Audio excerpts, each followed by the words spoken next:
Hello guys, welcome to the banking blogs of Rishika. A very good morning. तो IDBI bank का मैंने अभी last video डाला था जिसमें बताया था कि उसके सेफ़ अटेम्प्ट कितने हैं, और बहुत लोगों ने अपना अटेम्प्ट भी बताया कि इतना मेरा है तो क्या चांसेस है ये। तो मैंने उस वीडियो में तो ये सब कुछ बता दिया आपको कि आपके अटेम्प्ट इतने हैं तो आप सेफ़ हो। इस तरीके से मैंने आपको बताया था। और ये जो नेक्स्ट वीडियो मैं लाई हूँ ना, वो है एक्सपेक्टेड कट ऑफ का, कि आखिर इसका जो कट ऑफ है वो हम कितना एक्सपेक्ट कर सकते हैं।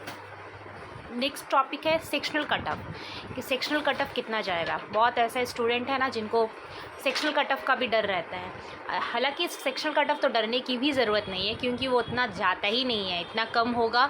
ओवरऑल पार होना मेन ज़्यादा ज़रूरत होता है। अदरवाइज़ क्वेश्चन का तो ये लेवल था कि सेक्शनल कट ऑफ तो ईज़िली पार किया जा सकता था, है ना। और नेक्स्ट है वेटिंग लिस्ट। वेटिंग लिस्ट के बारे में भी मुझे बताना था। बहुत लोगों ने पूछा कि वेटिंग लिस्ट इसका क्या होता है, प्रोसीड्यूर क्या है। तो ये 3 टॉपिक के बारे में मैं इस वीडियो के थ्रू आपसे बात करूँगी। तो सबसे पहले मैं आती हूँ एक्सपेक्टेड कट ऑफ। तो गाइज़, जैसा कि मैंने लास्ट ईयर का कट ऑफ पूरा निकाला है, मतलब एक डाउनलोड किया है अभी कि लास्ट ईयर कट ऑफ आखिर कितना गया था। तो आप देख सकते हैं कि मैं जनरल की बात इसमें करूँगी। ओबीसी आप प्लस माइनस कर सकते हैं, यहाँ पे मेनली मैं जनरल की बात करूँगी। तो आप देख सकते हैं 2000 यहाँ पे लिखा है आईडीबीआई एग्जीक्यूटिव कट ऑफ 2021, जिसमें जनरल का आप देख सकते हैं अंडर रिजर्व 116.25 गया था। 116.25 कट ऑफ लास्ट ईयर थी। तो हम ऐसा एक्सपेक्ट कर सकते हैं कट ऑफ का कि लास्ट ईयर जैसा कि पेपर मैंने देखा, इस साल हमने एग्ज़ाम दिया तो बहुत ज़्यादा फ़र्क नहीं था। ऐसा नहीं था कि लास्ट ईयर एकदम इजी था पेपर और इस साल पेपर उससे भी ज़्यादा इजी आ गया, या लास्ट ईयर जो था वो मॉडरेट था, इस साल डिफ़िकल्ट आ गया। नहीं, पेपर ऑलमोस्ट ना थोड़ा सेम ही है। मतलब लास्ट ईयर ऐसा था कि मैंने जो पेपर लगाया था घर पे प्रीवियस ईयर वाला, मुझे इस साल से ज़्यादा ईजी लगा। आई डोंट नो आप लोगों को भी लगा कि नहीं, अगर लगा तो प्लीज़ कमेंट कीजिएगा नीचे। बट मुझे इस साल ना थोड़ा सा पेपर लगा लेंदी। मैं टफ़ नहीं बोलूँगी, लेंदी था। जैसे कि मैंने उसमें भी डिस्कस किया था कि डीआई का जो पिक्चर था वो तो बहुत इजी था, बट उसके क्वेश्चन जब बनाने आ रहे थे ना तो बहुत ज़्यादा टाइम लग रहा था, और हमारे पास इतना टाइम था नहीं। कंपोजिट टाइम था, हर जगह देना था। उस वजह से ही पेपर को ऐसा नहीं है कि पिछले साल से हलवा बना दिया, पेपर का लेवल कर दिया। तो हम ये एक्सपेक्ट कर सकते हैं कि लास्ट ईयर अगर 116.25 गया है तो इस साल मुझे लगता है एक्सपेक्टेड कट ऑफ 120 से 125 के बीच में होगा। जनरल की बात मैं कर रही हूँ, मुझे ऐसा लगता है।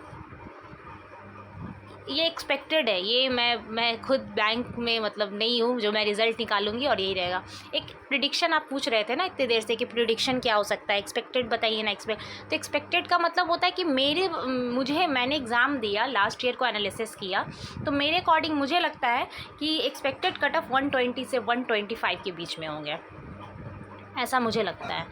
और रही बात ओबीसी एससी एसटी का कैटेगरी का बताना, तो गाइज़ आप इसका प्लस माइनस कर सकते हैं। जैसे कि लास्ट ईयर आपने देखा कि ओबीसी 110 था, तो ऑलमोस्ट 5-6 मार्क्स का फ़र्क था। तो आप +2 या +3 प्लस माइनस आप इस तरीके से सारी कैटेगरी का कर सकते हैं। बट जनरल का मुझे लगता है ये कट ऑफ जाना चाहिए, ये मतलब ये कट ऑफ इस रेंज में होगा। और सारा कुछ तो बाकी एग्ज़ाम पे ही डिपेंड करता है। ये सब तो प्रिडिक्शन होते हैं, असली खेल तो खुद जो रिज़ल्ट बनाएंगे वो बताएंगे, है ना। तो ये मैंने बता दिया, आपके क्वेश्चन थे। और मैं नेक्स्ट टॉपिक में आती हूँ, उससे पहले प्लीज़ चैनल को सब्सक्राइब कीजिए गाइज़, अपने चैनल को शेयर कीजिए, लाइक कीजिए, ज़्यादा से ज़्यादा लोगों तक पहुँचाइए। ये एक रिक्वेस्ट भी है, और प्लीज़ सपोर्ट कीजिए अपने इस चैनल को। तो ये रहा जो मेरा ये टॉपिक जो था एक्सपेक्टेड कट ऑफ का। नेक्स्ट मैं बात करूँगी सेक्शनल कट ऑफ की। एक सेकेंड, हाँ ये रहा सेक्शनल कट ऑफ। क्योंकि बहुत लोग ने पूछा था ऐसा कि ओवरऑल तो ठीक है, सेक्शनल कट ऑफ बताइए कि कितना जाएगा। तो सेक्शनल कट ऑफ की टेंशन तो मुझे लगता है नहीं लेनी चाहिए, क्योंकि जो क्वेश्चन जिस तरीके से आते हैं ना, तो वो इतना तो आपको दे देते हैं कि आप सेक्शनल कट ऑफ निकाल लो आराम से, है ना। मुझे लगता है ऐसा, वो इतना आपको क्वेश्चन का लेवल दे देते हैं कि आप सेक्शनल कट ऑफ निकाल सकें। तो आप देख सकते हैं, जैसा कि मैंने कहा कि मैं जनरल की बात बताऊंगी, आप प्लस माइनस उसी तरीके से कर लीजिएगा। क्योंकि जाहिर सी बात है, अगर आप ओबीसी में हैं उससे कम ही जाएगा, एससी से है और कम जाएगा, एसटी मतलब जो भी जैसे कैटेगरी होता है तो अच्छा आप हाई लेवल को लेके चलेंगे तो आपको भी दिल में थोड़ा तसल्ली होगा, जो लोग कैटेगरी से बिलोंग करते हैं, है ना। तो सबसे पहले आप देख लीजिए यहाँ पे ये जेईई का जो कट ऑफ गया है वो 4.25 गया है। 4.25 मतलब जनरल अवेयरनेस की बात कर रहे हैं ये।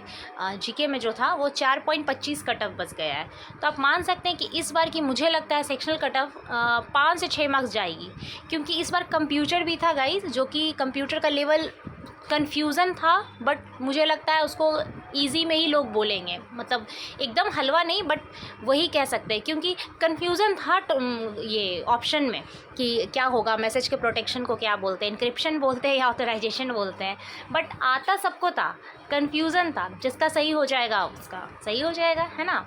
तो मुझे लगता है कि अंडर डिज़र्व्ड और EWS का जो कट ऑफ होगा जनरल अवेयरनेस के लिए 5-6 मार्क्स आराम से होगा। मुझे नहीं लगता है कि मतलब इससे नीचे होगा, 6 मार्क्स 5 मार्क्स तो ईज़िली होगा ही। क्वांट का भी आप कह सकते हैं लास्ट ईयर 9.50 गया था, इस साल सिंप्लीफिकेशन क्वाड्रेटिक भी इन्होंने डाला था, जो कि ईज़िली आराम से 10-11 क्वेश्चन तो आई थिंक इधर से ही थे। तो मुझे लगता है कि 10-11 नंबर इसका कट ऑफ जाना ही चाहिए, क्वांट का 10-11 नंबर आराम से जाएगा सेक्शनल कट ऑफ, क्योंकि उससे कम क्या जाएगा, आपका सिंप्लीफिकेशन क्वाड्रेटिक ही मिलाकर तो नंबर सीरीज मिला के अच्छा खासा क्वेश्चन बन रहा था। तो एवरेज पे ही हमेशा कट ऑफ निकलता है, क्या हाई बना क्या लो बना रहे बच्चे उससे मैटर नहीं करता है, मैटर करता है कि एवरेज स्टूडेंट कितना बना रहे, है ना। थर्ड है इंग्लिश का। तो इंग्लिश का लेवल मतलब ठीक था, लोगों ने तो 40 में 40 भी बनाया है, मेरे फ्रेंड ने 40 आउट ऑफ 40 बनाया है। तो सबसे नहीं बनता है, ऐसा नहीं होता है कि ये 40 आउट ऑफ 40 है तो हर किसी से बन जाएगा। मैटर पता है क्या करता है, एक्यूरेसी। अगर आप 40 में 40 बना रहे हैं और एक्यूरेसी अच्छी है तब तो भाई साहब अच्छी बात है, बट अगर आपकी एक्यूरेसी सही नहीं है तो उससे much much much better than आप 30 बनाइए 2 गलत कीजिए, 40 बना के 10 गलत करने से मुझे लगता है ये ज़्यादा अच्छा है ना। तो इंग्लिश भी अगर लास्ट ईयर 14 गई है तो इस साल भी आप मान सकते हैं कि 14 to 15 ही जाएगी, मुझे नहीं लगता है कि इससे ज़्यादा कट ऑफ जाएगी इंग्लिश के। और रहा बात रीजनिंग का, तो रीजनिंग तो आप जानते ही रीजनिंग था, डुएबल क्वेश्चन थे उसमें, अगर एनालिटिकल रीजनिंग को साइड भी कर दिया जाए तो वही 16 कट ऑफ लास्ट ईयर गई है। तो इस साल भी अगर कितने भी लोग बढ़ रहे हैं ना, कंपटीशन बढ़ रहा है, मानती हूँ सब कुछ है, बट गाइस क्वेश्चन का लेवल पे भी डिपेंड होता है। ऐसा नहीं होता है कि लेवल एकदम नहीं है, लोगों के लेवल बढ़ रहे हैं, क्वेश्चन है, फिर भी एवरेज नंबर ही कट ऑफ जाता है। ऐसा नहीं कि एक किसी ने 200 में 180 ले आया तो कट ऑफ 180 बन गई, नहीं, एवरेज पे जाता है, तो इतना टेंशन मत लीजिए। और रीजनिंग की मानिए वही 16 to 17 कट ऑफ इस साल भी रहेगी, मुझे नहीं लगता इससे ज़्यादा कट ऑफ होगी सेक्शनल। तो मैंने एक्सपेक्टेड कट ऑफ बता दिया आपको, एक्सपेक्टेड सेक्शनल कट ऑफ मैंने शेयर कर दिया। और एक लास्ट टॉपिक है जो मैंने अभी बताया, waiting list. Guys waiting list का मैं आपको बता दूं कि बहुत लोगों को पता भी नहीं होगा कि वेटिंग लिस्ट आखिर आती है नहीं आती है, क्या होता है, क्योंकि मुझे भी कहीं ना कहीं ये चीज़ आइडिया नहीं था कि वेटिंग लिस्ट में भी इतना फ़र्क पे होता है। मैं आपको बता देती हूँ, वेटिंग लिस्ट का फ़र्क आपको पता है कितना होता है। लास्ट ईयर 116 कट ऑफ गया था, लास्ट ईयर जो कट ऑफ गई थी 116 थी जनरल की, जैसा कि मैंने अभी आपको दिखाया था ना, आप एक मिनट फिर से देख लीजिए, एक सेकेंड, ये देखिए, जैसे कि मैंने आपको दिखाया था ना 116 कट ऑफ थी। और जो वेटिंग लिस्ट में जब हुआ था ना, तो मैं आपको दिखाती हूँ कि कट ऑफ कितना गई थी, आप देख सकते हैं। ये रहा वेटिंग लिस्ट, मैंने सब कुछ डाउनलोड कर लिया है, आपको इधर उधर से कुछ भी ढूंढने की ज़रूरत नहीं है। आप मेरे चैनल को, आप अपने इस चैनल को सपोर्ट कीजिए, शेयर कीजिए, सब्सक्राइब कीजिए, आपको सब कुछ अवेलेबल मैं यहाँ, अगर मैं वीडियो बना रही हूँ ना किसी पे, तो उसके बाद आप, मुझे नहीं लगता है कि मैं आपको मतलब इतना क्लियर नहीं करूँगी कि आपको गूगल पे फिर सर्च करना पड़े। मैं पूरी कोशिश करूँगी कि मैं अपने वीडियो से ही आपको क्लियर कर दूँ कि आपको फिर कहीं इधर उधर जाने की ज़रूरत नहीं पड़े, एटलीस्ट उस टॉपिक पे जिसमें मैंने वीडियो अपलोड किया है। तो आप देख लीजिए, ये रही वेटिंग लिस्ट। आपको वेटिंग लिस्ट का मैं दिखा दूँ, देखिए 93.50, सोचिए 116 कट ऑफ पे उन्होंने लिया है बच्चों को, एस्पिरेंट को, और वेटिंग लिस्ट में 93 पे ले लिया। सोच लीजिए कितना फ़र्क है, ऑलमोस्ट 23 मार्क्स कह सकते हैं। ऑलमोस्ट क्या है, 23 मार्क्स, 23 मार्क्स भी अगर आपके कम है तो आपका वेटिंग लिस्ट में हो रहा था। तो जिन लोगों को नहीं पता था कि वेटिंग लिस्ट आती है कि नहीं IDBI की, तो मैं आपको दिखाती हूँ, वेटिंग लिस्ट लास्ट ईयर आया था, और अगर लास्ट ईयर आया था तो इस साल भी आएगा, है ना। तो अगर आपके मार्क्स कम भी बन रहे हैं थोड़े, तो ठीक है, आप मतलब ये नहीं कह रही कि आप इसी के भरोसे बैठ जाना, नहीं मेरा तो वेटिंग लिस्ट हो ही रहा है, अब मुझे क्या टेंशन, नहीं बिल्कुल ऐसा नहीं है। बट येस, आपका वेटिंग लिस्ट में चांसेस हैं और अच्छे चांसेस हैं। अगर आप जनरल से थोड़ा बहुत कम हो रहे हो या अपने कैटेगरी से थोड़ा बहुत कम हो रहे हो तो आपके अच्छे खासे चांसेस हैं, है ना। बट ये चीज़ आप देख लीजिए कि 93.50 वेटिंग लिस्ट में जनरल भी था और ओबीसी भी था, ईडब्ल्यूएस भी थे, मतलब तीनों के सेम थे, जितने भी थे ना तीनों के सेम थे। ये नहीं कि जनरल का अलग वेटिंग लिस्ट, ओबीसी का अलग, ऐसा नहीं था, तीनों के सेम थे। तो बस यही बताना था मुझे वीडियो से कि अगर 116 कट ऑफ अगर सपोज़ करो पिछले साल गया है तो 93 पे उन्होंने वेटिंग लिस्ट लिया है, तो जाहिर सी बात है इस साल जो कट ऑफ जाएगा उससे 10-15 मार्क्स नीचे ही वेटिंग लिस्ट वालों का हो जाएगा। तो आपके भी चांसेस पूरे हैं कि अगर आपके कट ऑफ से थोड़ा बहुत मार्क्स अगर कम रहा है तो टेंशन लेने की बिल्कुल ज़रूरत नहीं है, वेटिंग लिस्ट में पार हो जाएगा, है ना। तो ये मेरा आज का टॉपिक था जो मैंने आई होप कि अब मैंने आपको सारा क्लियर कर दिया होगा, एक्सपेक्टेड कट ऑफ से रिलेटेड, सेक्शनल कट ऑफ और वेटिंग लिस्ट। और इसके अलावा कोई एक्सक्लूडिंग कोई और भी क्वेरी होगी स्टडी रिलेटेड कुछ भी एग्ज़ाम की तो आप कमेंट कीजिएगा, मुझे बहुत खुशी होगी कि मैं आपकी अगर हेल्प कर पाऊँ। Thank you so much, have a nice day guys. And जाते जाते फिर से बोलूँगी, प्लीज़ सब्सक्राइब कीजिए अपने इस चैनल को, शेयर कीजिए और अपना ख्याल रखिए। Thank you.